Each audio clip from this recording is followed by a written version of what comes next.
Кеңес одағы құлап, социализмнен капитализмге көшкен заманда бір нәрсені таптық, бірін жоғалттық. Тарихтың таразысына салсақ, әрине, тәуелсіздіктен артық сый жоқ.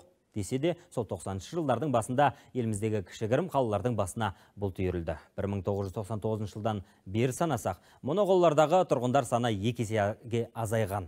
Қазір бұл шаһарлардағы халық 1,5 миллионға да жетпейді. Жұмыссыздық, инфрақұрылымның тозуы, өзге де өзекті мәселелері моноқалаларды мола қалаларға айналдырды. Биыл үкімет осындай 10 елді мекенге іріктеп алып, дамытуға 1,7 триллион теңге бөлеміз деп шешім қабылдады. Бұл бізге тосын жаңалық болмады. Неге десеңіз, 10 жылдай бұрын тұңғыш президенттің тұсында да моноқалаларды дамытамыз деп қаулы қабылданған, бірақ араға 2 жыл салып ұмыт болды. Соның салдары 2013 жылдан бері біліне бастағандай. Себебі жоғарыда айттық, екі қолға бір күрек таппаған шағын шаһар тұрғындарының бір бөлігі ертең күнге үміттен гөрі күдікпен қарап, үкіметтен күдер үзіп, сенімдеріне селкеу түсті. Дәл осы ұрымтал тұсты теріс ағым өкілдері ұтымды пайдаланып кетті. 2013 жылдан бері санасақ, талай қазақ баласы Шам елінде дін үшін соғысамыз деп уағызға уланып, ислам мемлекетін құрамыз дегенге иланып кете барды. Экстремистердің оларда қармаққа түсіру үшін шынайы мұсылман мемлекетіндегі ғажап өмір туралы әңгімелер әсер еткен. 600-ден аса отандасымыз оңбай алданды. Барды да, берілген уәденің ізде жоқ екеніне өз көзімен көрді, табанымен сезді. Адасқан ағайынның бетін қайтарып, есі барда елін табу үшін арнайы операция ұйымдастырылғанын білесіз. Қазақстандықтар лек-легімен Сириядан қайтарыла бастады. Содан бері біраз жыл өтсе де жусанның жаңғырығы әлі басылған жоқ. Олардың ісі әлі күнге майшаммен қаралып жатыр.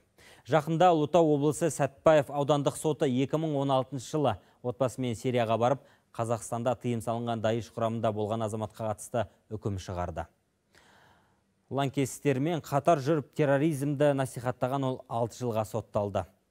Тән жарасы жазылар, ал уланған санын тазарту сананы. Құлан таза айығу мүмкін бе? Әріптесім Индира Жылқайдарова біліп көрді.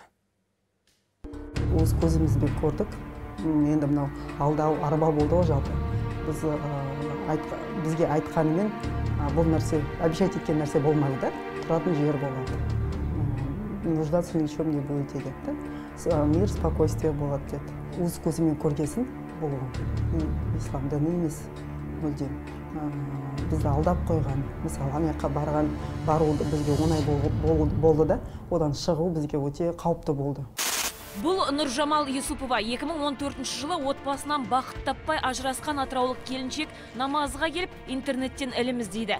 Дін догмаларын талғаусыз тыңдап, әділ ислам халифаты құрылады деген соқыр сеніммен Сирияға аттанады. Азапты 5 жылдан соң аман есен жусан операциясымен Қазақстанға қайтты. Содан бері бақандай 4 жыл өтсе де болған сұмдықты ұмыту қиын болғанын жасырмайды. Қазір кәсібі бар тігінші. 2019-да келдік қой, 2020-да 1 жыл 8 ай түрмеде отырып, аман есен шығып, қазір условно-досрочно жүрген адаммын. Жалпы қолымда 5 балам бар, аяққа тұрып кетіп, қазір жағдайым шүкір. Жалпы өзім үйім бар, өзім киім тігіп, реставрациямен айналысып, қазіргі уақытта құрақ көрпе, қыз жасау, соны заказ алып, соны тігудемін. Бұл балдарым сабақтарын жақсы оқиды, 5-ке апайларым мақтайды, қыздарым класста староста. Ұлттық қауіпсіздік комитеті атқарған жусан операциясының 4 кезеңі 2019 жылы, 5-ші операция 2021 жылы жүргізілді. Ұлттық қауіпсіздік комитетінің мәліметінше соғыс аймағынан 157 әйел, 37 ер адам, 518 кәмелетке толмаған бала қайтарылды, 34-і жетім. Осы көктемде арнаулы қызмет Сириядан бұрынғы қазақстандық содырдың 7 жасар қызын қайтарды. Даиш қатарына өз еркімен қосылған әкесі Қазақстанға қашып шыққанда қызын алып өте алмаған. Ол баланы елге қайтару операциясы осы жарты жыл көлемінде дайындалды, себебі ол кішкентай қыз баланың құжаттары болмады. Ол қыз баланы елге алып келгеннен кейін Астана қаласының балаларды оңалту орталығына орналастырылды. Ол жерде кішкентай қызбен психологтар, педагог мамандар жұмыс істеді. Сирия мен Ирактан қайтарылғандардың дені әйелдер мен бала-шаға, бар болғаны 37 ер адам ғана оралды. Себебі еркектердің дені террористік аймақтардағы соғыста мерт болған.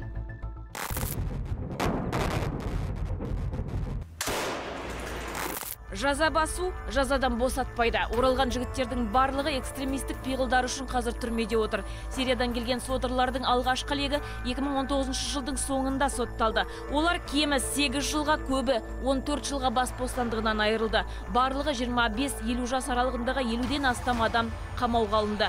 Қапаста отырғандардың үні бұл. Істеген істімді толық асырмай, осы теріс жолдан ұстап қалған азаматтарға көп рахметімді айтамын. Осы бейне үзінді бәлкім оқталып жүрген жастарға тоқтау болар деп насихатымды бастап жатырмын. Біліміне қоса көрегенділігі көп ұстаздар, теолог мамандардан білім алып кеңесіп жүріңдер. Өкініп отырмыз, барлығымыз өміріміз құртылды. Әпшем түрмеде отыр, онда ол жоқ. Мені күйеуге тиіп бала шағалы болатын уақытта мысалы ағам отыр, ағам да түрмеде отыр. Сол нәрсе болмағанда ойлайсың, сол нәрсе ағам сол бармағанда қазір үйде сол әке шешеміз тірі барлығымыз сол жүретінбіз деп жарып ойланамыз ұйықтағанда. Адам пока түсінбейді ғой, мысалы адам басына таяқ болып тимегенше адам түсінбейді. Мен басыма таяқ болып тиді ғой, барлық нәрсе бұның соғыс не екенін мысалы. Дін апиын деген ұғым аксиома болмаса да аз уақытта ақиқатқа айналарын біздің қоғам осылай түсінді. Мия әбден уланып ақ пен қараны ажырата алмайтындармен жұмыстың қиындығын теологтар тізіп айтып беруге бар.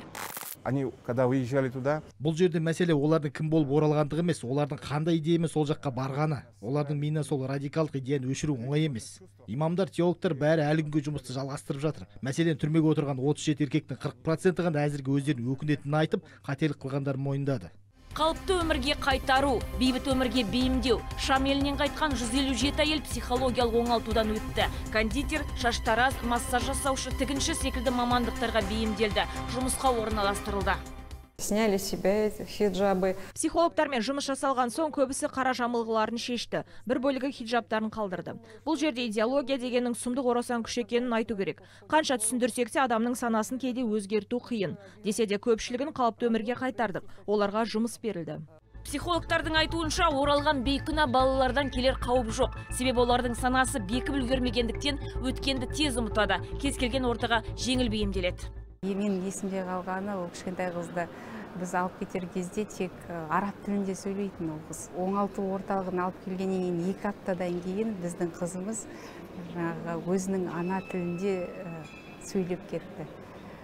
Соған біз дәл шынымды айтсақ, кішкене көңілімізде сондай бір сезім пайда болып, өзімізге қуандық.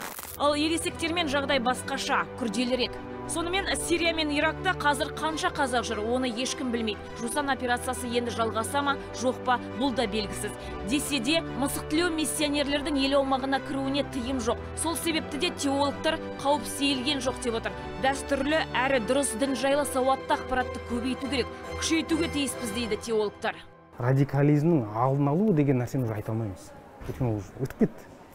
Біз уже күресумен, нәтижесімен жүрміз да. Біз қазір екі крайность дейміз ғой. Бір жағынан жаңағы асыра сілтеушілер басқаларын кәпір санап, дінінен шығарып, екінші жағынан исламофобия бар. Дінге деген жек көрініш. Енді ортада жай қарапайым халық зардап шегіп отыр да бұл жерде. Сол үшін біздер сол қарапайым халықты дұрыс ақпараттандыруымыз керек. Құзырлы органдар қазір қайтарылғандардың әрбірін бақылауда ұстап отыр. Бірақ Даиштің дүрбелеңінен елге оралғандардың ішіндегі сол дүрмек толық басылды ма деген күдік бар біздің қоғамда.